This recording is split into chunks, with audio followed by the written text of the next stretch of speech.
In this video, I'm going to explain exactly what is going to happen once you leave porn and masturbation so that you learn how to break free forever from these behaviors by avoiding these few mistakes that 98% of people make that makes them go back to porn and masturbation. And you'll also learn what exactly happens once porn and masturbation is out of your life. And this is not just based on my personal experience, this is based on over 200 men that I've coached personally to help them quit porn and masturbation and lust for good. You can join my free community down below to learn more. So let me explain what exactly happened using the analogy of what I call the toxic friend. Let me explain what exactly is a toxic friend. Imagine that you had a friend for over 10 years that's been around with you through the good and the bad, that you've been hanging around with a lot in the past, that you had a ton of fun with. You had some bad times with him, but you also really liked hanging around with him, okay? After those 10 years, you basically realize he's actually like very toxic. He's been insulting you for the past few months. He's been bringing you down. He's not been the same. And you realize that maybe it is time for you to cut him off and either stop talking to him or just tell him that you don't want to be friends with him anymore. But at the same time, he's been a part of your life for so long that it will feel weird for you to move on from him, right? But you know that if you actually move on from him, it will benefit your life greatly. What you might expect, okay, is you're gonna cut off that toxic friend, let's say, and you might feel a few things. Now you'll see why this relates perfectly to PMO. That toxic friend, once you leave him behind, okay, remember, he's been a part of your life for so long, you had such a great time with him. At first, you leave him behind, you might feel a bit empty. It's like when you're going out of school, you used to hang out with him, now he's not with you anymore, so you kind of like feel a bit weird about it. It's like, you know, it used to be the way for you to have pleasure in life, and now you're just there sitting with your own thoughts, doing nothing. It feels a bit weird. You spend your evening in your home instead of being out with him, which makes you feel a bit empty. On top of that, you might think from time to time, well, no, actually, I wish I could hang out with him, and we had such a great time. It was so fun when I was with him, that you're like, yeah, kind of like feel the desire to go and play with him again, even though he's toxic. And on top of that, you have habitual thoughts. Habitual thoughts is basically because a behavior or a person has been a part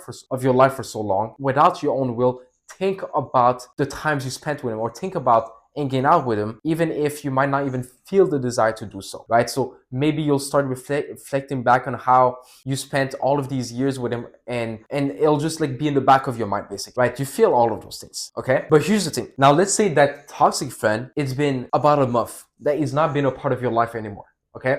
Like you completely cut him off. You don't even want to spend another second with him. Now you don't even talk to him anymore, right? What is going to happen? Now that that toxic friend is not a part of your life anymore, you're going to look back at that toxic friend and realize, actually, I have way more fun now and I feel way better that I'm by myself, or that now that I made new friends, or that now I'm doing different things than when I was hanging out with. It's like you finally realize, oh, look, yeah, I had the desire to go back and hang out with our friends. Yeah, I was feeling empty because he was not a part of my life anymore. Yeah, I was thinking about him a lot, but now you realize your life is just way better without that constant negativity that it was bringing into your relationship. It's almost as if, let's say, you just met a girl and you guys become partners, but you realize she was extremely toxic. She would constantly make you just hang out with her and constantly create problems and troubles and everything. And at one point you decide to just cut her off because you're like, man, she's causing all of these problems in my life. I don't want her to be a part of my life anymore.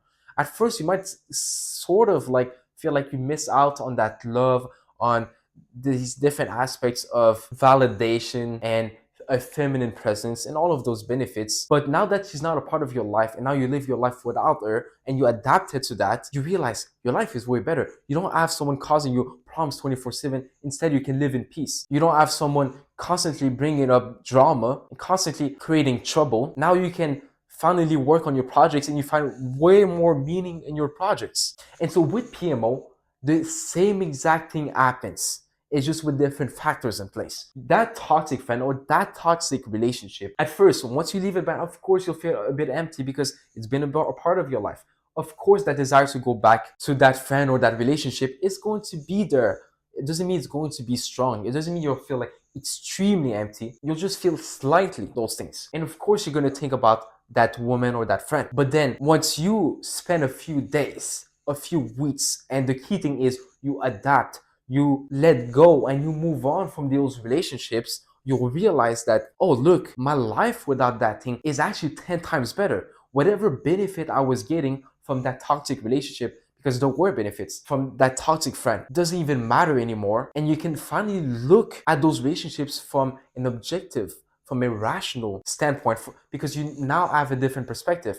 It's like you now compare your life without that relationship and your life without the relationship, and you realize your life without the relationship is like 100 times better. Same thing is going to happen with porn. Once you leave PMO behind, you'll feel a bit empty. You'll feel maybe the desire to go back. You'll maybe think about the different scenes, you'll have flashbacks, and it's totally normal. You don't even have to worry about that. That doesn't mean you'll come back to it. You only come back to it if you, with your own free will, you choose to do so. But then you'll finally gain a new perspective, especially if you've been watching my videos and you learned how to debunk all of the benefits associated with porn, meaning that you really remove the value that you attach to it on an unconscious and also a conscious level. And now you have two different perspectives. You have the perspective of your life with porn and masturbation, then the perspective of your life without porn and masturbation, and you'll realize my life is way better without this.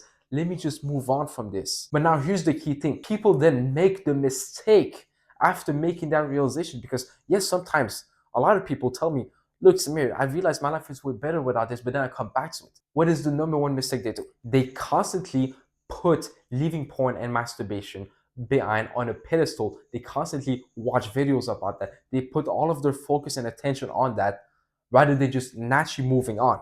Think about it. We can relate this same example to video games, okay? Let's start with video games. I played video games for 16 hours a day sometimes in the past. I haven't played actively video games myself for over 2 years, except for a few times when I was at a friend's house because I basically had to, right? And at first, when I decided to stop playing video games, I kind of like felt a bit empty. I had the desire to go back to video games, and I remember it vividly. I was like, man, I wish I could go back to I was like, man, what if I played video games? I would have so much fun. But I also at the same time, in the back of my mind, I was like, yeah, but it's not really going to be worth it, man. It's lonely. There's not much to do playing video games, whatever. And I was thinking about it a lot, okay, a lot. But then, as I live my life and move on from video games, I wasn't watching videos about, oh, once you leave video games, you'll get these benefits.